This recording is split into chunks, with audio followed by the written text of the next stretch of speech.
말씀을 봅니다. 어두운 때에는 생각하라.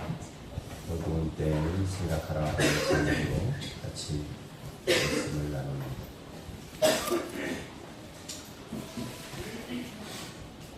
여러분, 세상을 바라보는 관점을 가리켜서 세계관이다 이렇게 이야기를 합니다.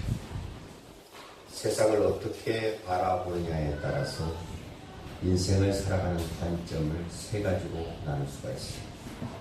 어떤 사람은 눈에 보이는 것보다 더 세상을 아름답게 보고 즐거운 마음으로 보면서 살아가는 사람들이 있습니다.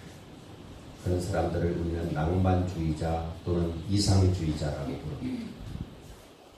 또 어떤 사람은 눈앞에 보이는 세상만 바라보고 그 세상에 발을 내딛고자 땀 흘리는 사람들이 있고 최선을 다하는 사람들이 있습니다. 그 사람들을 가리켜서 현실주의자라고. 또 어떤 사람은 현실의 높은 벽에 절망하면서 세상에 보여주는 보편적인 가치까지도 부인하면서 살아가는 사람들이 있습니다. 이런 사람들을 우리는 회의주의자 또는 허무주의자라고 부릅니다. 세상이 내 뜻대로 안 되는 것을 경험하면 할수록 회의주의자나 허무주의자가 많이 생겨납니다. 전 세계 역사를 살펴보면 르네상스 시대와 계몽주의 시대를 지나면서 지구촌에는 한때 수많은 낭만주의자들, 이상주의자들이 일어났습니다.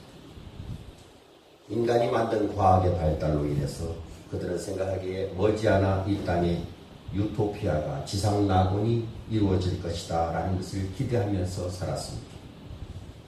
그러나 20세기를 지나가면서 두 차례의 세계대전을 맛본 인류는 미래에 대한 비전은 없어지고 하루하루 살아가는 것에만 만족하는 현실주의자들이 되었습니다. 그리고 그 모든 시대를 지나서 이제 21세기를 포스트 모던 시대라고 이야기를 하죠. 보편적인 삶의 가치를 의심하는 허무주의자, 회의주의자들이 많아지는 시대입니다. 지금 시대가 바로 그런 시대입니다. 과거에 바벨론 포로 생활을 하던 이스라엘 백성들은 해방을 꿈꾸면서 새로운 시대를 맞이하기를 기대하면서 살았는데 해방은 70년이 가도록 지체되었고 오히려 고향 땅 시온에서 들려오는 소리는 예루살렘 성이 황폐화되었고 사막처럼 되었다라는 소식만 들려올 뿐이었습니다. 막상 그들이 바벨론 압제에서 해방된다 할지라도 고향에 돌아간다고 할지라도 무너진 예루살렘을 재건하고 성전을 세우는 일은 막연하고 요연하게 생각되었습니다. 그 이스라엘 백성들이 꿈꾸었던 이상주의자들은 사라지기 시작했고 바벨론의 현실을 회의적으로 바라보면서 좌절하고 허무주의에 빠져있는 사람들이 늘어나고 있었습니다. 이렇게 해방을 기대하는 하나님의 백성이 적어지고 새 시대의 꿈이 사라지는 바로 그때 하나님께서는 이사야 선지자를 통해서 하나님의 백성들을 위로하는 메시지를 전합니다. 그것이 오늘 본문입니다. 본문에서는 두 번씩이나 생각하여 보라 이렇게 얘기합니다. 생각하여 보라. 오늘 중요한 메시지가 생각하여 보라. 무엇을 생각하라는 것인가? 1절에 보면 너희를 파낸 우묵한 구덩이를 생각하여 보라. 첫 번째 생각할 거예요. 둘째는 너희 조상 아브라함과 너희를 낳은 사라를 생각하여 보라. 2절에 우리나라를 한번 보십시오. 어느 때보다도 남북 대치가 아주 심각한 상황 속에서 하루하루를 보내고 있습니다. 통일 대박, 이것은 꿈은 멀어져 갑니다. 날마다 전쟁의 위협 속에서 그저 분단의 운명을 감수하면서 살다가 이렇게 하찮은 민족이 되지 않을까라고 하는 비관론이 고개를 들고 있습니다. 우리나라 사람들은 잘 인식을 못하지만 세계에서는 지금 가장 위험한 국가가 한국이라고 이야기를 합니다. 미국의 많은 매스컴들은 미국에 있는 사람들에게 한국이 꼭 전쟁이 일어날 것처럼 방송을 해댑니다. 미국의 정인성 목사 저한테 수시로 전화가 왔어요. 하는 말이 목사님 전쟁 반드시 납니다. 비상식량 준비하십시오. 물하고 라면 브루스타 이런 걸 준비하십시오. 항상 이렇게 이야기를 저한테 합니다. 날마다 미사일을 쏘아대는 위협 속에 우리가 살아갑니다. 그런데 여러분, 이 시대의 이사야가 우리의 모습을 보면서 뭐라고 얘기하실까요?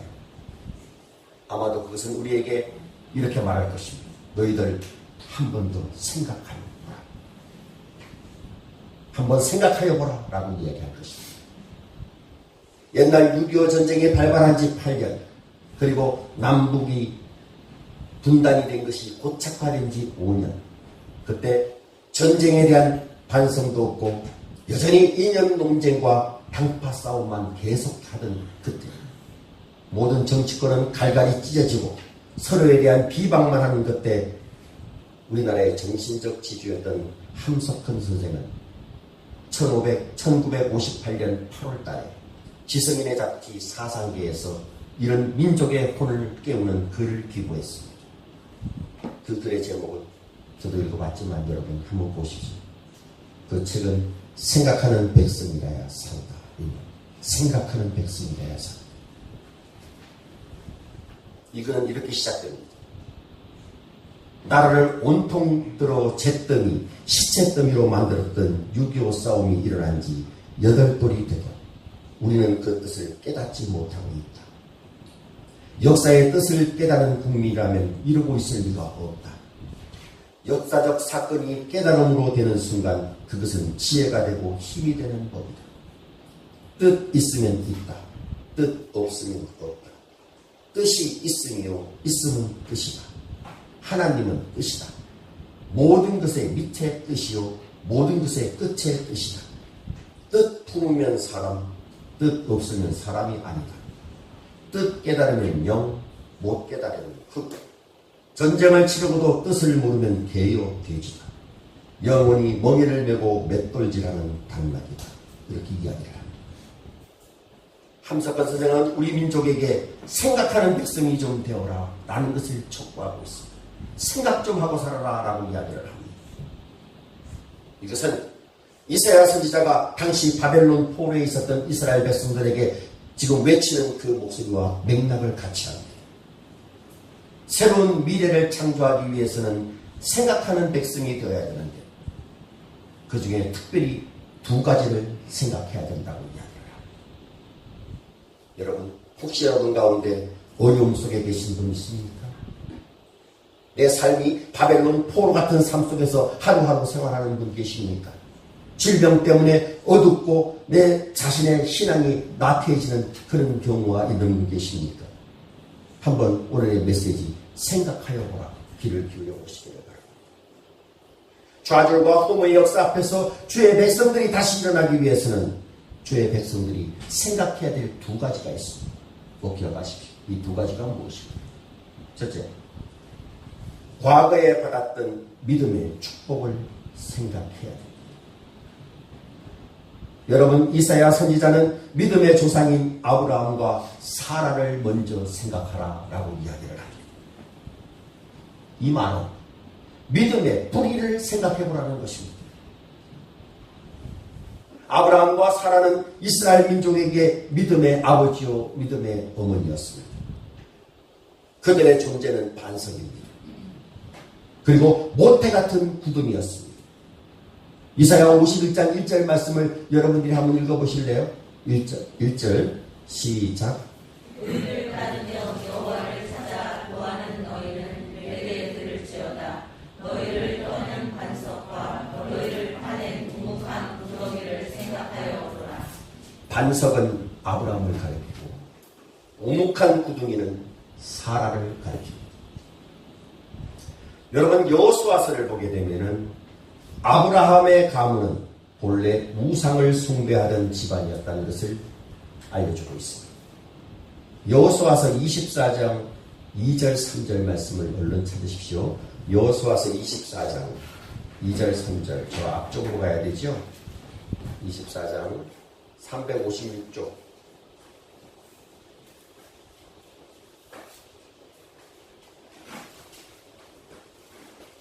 여호수아서 24장 2절과 3절 말씀을 천천히 읽습니다. 시작. 여호수아가 모든 백성 이스라엘의 하나님 여호와께서 이같이 말씀하시기를 옛적에 너희의 조상들 곧 아브라함의 아버지 나홀의 아버지 게라가 강 저쪽에 거주하여 다른 신들을 섬겼으나 조상 3절 읽으세요. 시작. 내가 너희의 조상 아브라함을 강 저쪽에서 이끌어내 가나안 온 땅에 두루 행하게 하고 그의 씨를 번성하게 하려고 그에게 이삭을 주었으며 하나님께서는 다른 신들 우상을 숭배하던 아브라함을 불렀습니다.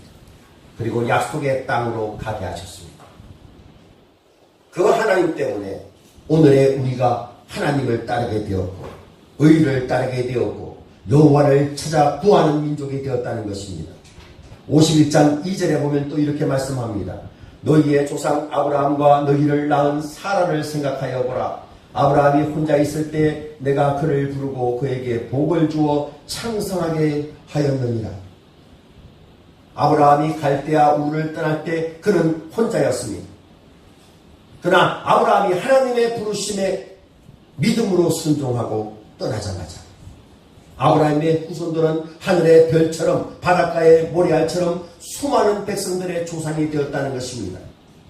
이에 대한 증언이 히브리서 11장에 기록되어 있습니다. 히브리서 11장 12절에 보면은 이러므로 죽은 자와 같은 한 사람으로 말미암아 하늘의 허다한 별과 또 해변의 무수한 모래와 같이 많은 후손이 생육하였느니라.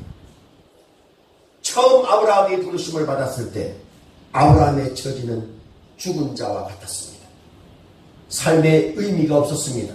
우상을 숭배하던 자였습니다. 자, 우리에게 돌아옵시다.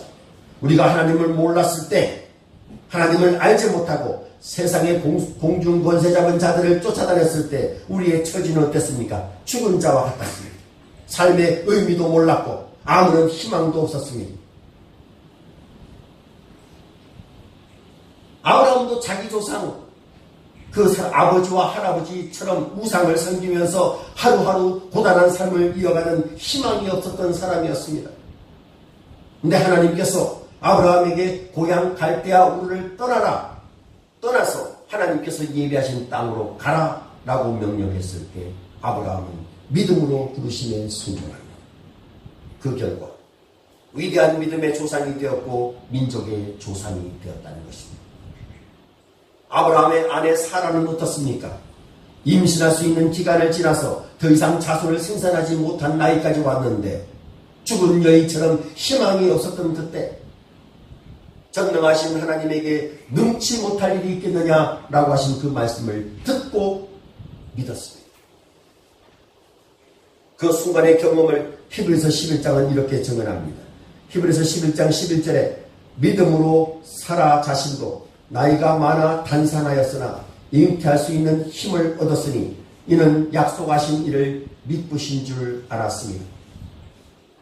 전지전능하신 하나님과 하나님의 약속을 신실하게 믿는 그 믿음, 바로 그 믿음으로 사라는 이삭을 낳았고 수많은 믿음의 어머니가 되었다는 사실입니다. 여러분, 저와 여러분 역시 이런 조상의 자손임을 기억하라는 것입니다. 아브라함이 믿었던 그 하나님을 내가 믿는다면, 동일하게 믿는다면 오늘의 삶이 바벨론 포로처럼 암담한 삶을 산다 할지라도, 어려운 삶을 산다 할지라도 절대로 절망하지 않을 수 있습니다.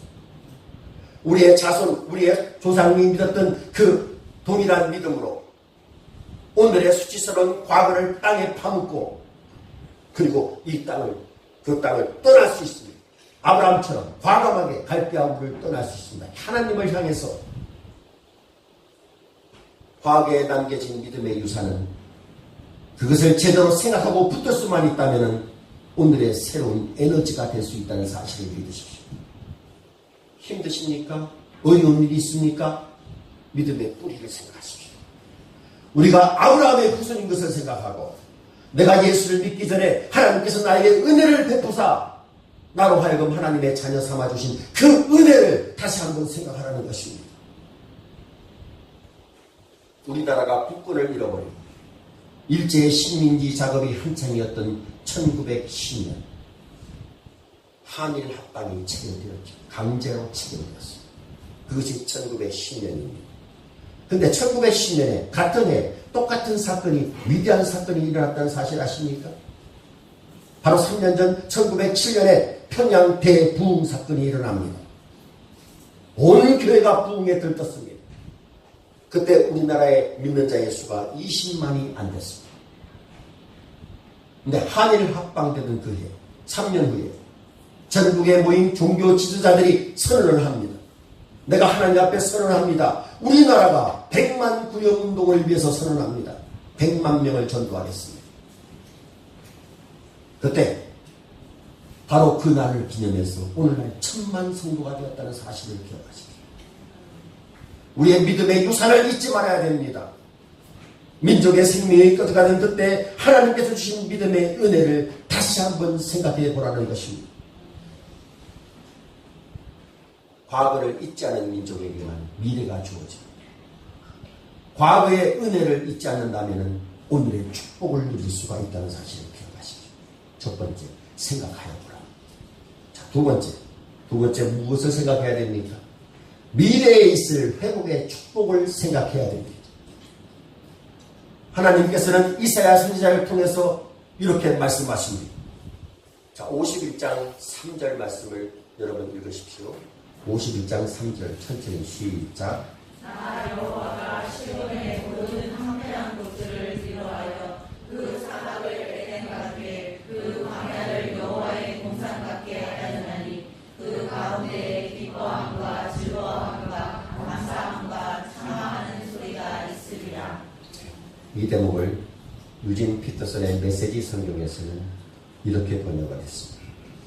이와 같이 나 하나님이 시온도 위로해 주리라.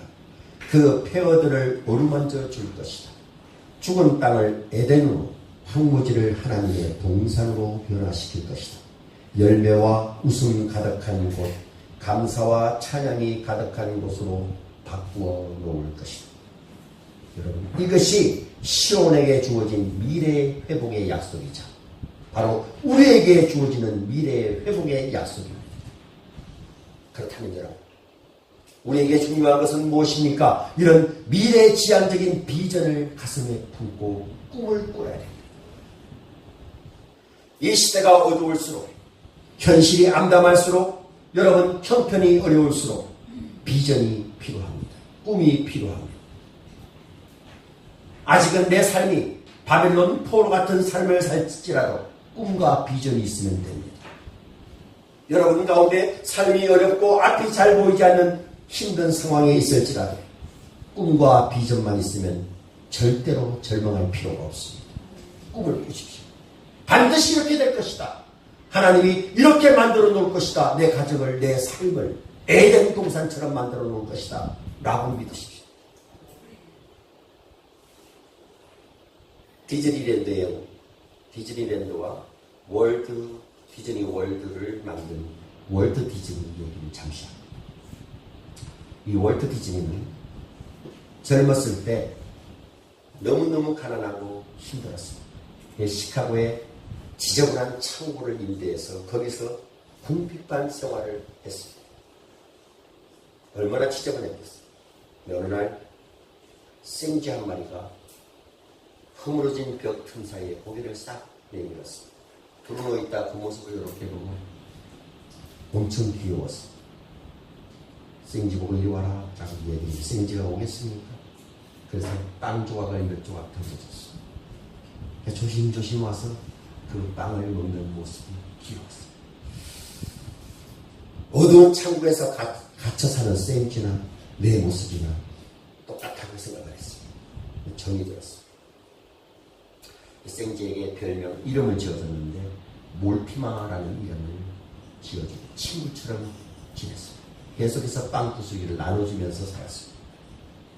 그래서 꿈을 꿉니다. 아름다운 세상에서 이 생쥐와 어린이들과 함께 뒹구는 낙원을 꿈꾸었습니다. 그리고 더 나아가서 이 몰티마라는 생쥐와 어린이들이 함께 어우러져서 살아가는 아름다운 동산을 생각하면서 만화로 그리기 시작합니다. 그것이 디즈니의 시작이라고 합니다. 나중에 그의 아내 아내가 이 몰티마라는 이름 대신에 미키가 어때요? 하면서 미키로 이름을 바꿨어요. 그래서 훗날 미키마우스의 천국 디즈니랜드가 만들어졌습니다. 사람들이 꺼려하는 생쥐를 그것을 친구로 생각하면서 만든 상상력, 그 꿈, 비전, 우리가 한번 생각해 봐야 됩니다. 우리의 삶이 비록 유쾌하지 못한 창고 같은 삶이라 할지라도 오늘을 뒤척이면서 살아가는 그러한 모습으로 우리가 살아간다 할지라도 내 삶이 창고 같은 인생이라 할지라도 그 비전을 내가 붙들 수만 있다면 그 사람은 성공합니다. 우리는 다시 일어날 수가 있습니다. 앞에서 소개한 함석헌 선생은 우리 민족의 역사적 숙제를 푸는 열쇠 3가지를 제시합니다. 3가지 정신을 강조하는데 첫째는 통일정신, 둘째는 독립정신, 셋째는 신앙정신. 이 3가지를 강조합니다. 그러면서 말합니다. 우리가 통일되지 못하는 이유는 독립정신이 부족해서입니다. 독립정신이 부족한 것은 하나님을 찾는 신앙심이 부족했기 때문이다 라고 말을 합니다. 함석헌 선생님은 그 글의 마지막 부분에서 우리나라는 100가지 가난에 직면해 있지만 그 중에 가장 심각한 가난은 생각의 가난이다. 둘째는 철학의 가난이요, 셋째는 신앙의 가난이다. 이렇게 말합니다. 이제부터라도 우리 민족이 생각하는 민족, 철학하는 민족, 굳센 믿음을 지닌 민족이 되어야 된다고 가르쳤습니다. 여러분, 이제라도 과거에 하나님께서 이 나라에게 여러분 자신에게 베풀어 주신 그 은혜를 한번 생각하여 보십시오. 하나님이 나에게 어떠한 은혜를 베풀어 주셨는가? 이 세상에서 소망 없이 살아가던 나에게 복음을 들려주셨고 구원받는 자의 길을 열어주셨습니다. 그것을 깨닫게 해주셨습니다. 이것을 내가 믿는다면 그 다음에는 반드시 하나님께서는 나에게 에덴 동산 같은 축복을 주실 것이다 라는 비전, 꿈, 믿음, 이것을 가슴에 품으십시오. 힘든 오늘을 견디고 하나님께서 베풀어 주신 은혜를 생각하면서 그러면서 사십시오. 내일 나에게 주어질 축복을 반드시 믿음으로 아멘 하면서 사십시오. 누군가가 말하기를 십자가란 아픈 과거를 파묻고 새날을 잉태하는 곳이다 라고 말했습니다. 그 새날을 꿈꾸십시오. 2가지를 꼭 생각하세요. 베풀어 주신 하나님의 은혜, 베풀어 주실 은혜, 이것을 생각하십시오. 하나님의 축복이 여러분의 가정에 임하게 될 것입니다. 기도하십시오. 주님, 우리 성도들이 드러내놓고 말을 하지만 나름대로 어려움을 겪고 있음을 압니다. 오늘 이사야 선지자를 통해서 하나님께서 들려주시는 위로의 말씀, 생각하여 보라, 이렇게 말씀하신 것을 배웠습니다. 주여, 오늘 어렵더라도 과거에 베풀어 주셨던 주님의 은혜를 다시 생각하게 하시고 미래에 주실 축복을 생각하며 오늘의 아픔을 이겨나가게 하여 주옵소서. 연약한 저희들에게 힘을 주시옵소서. 예수님의 이름으로 기도드리옵나이다.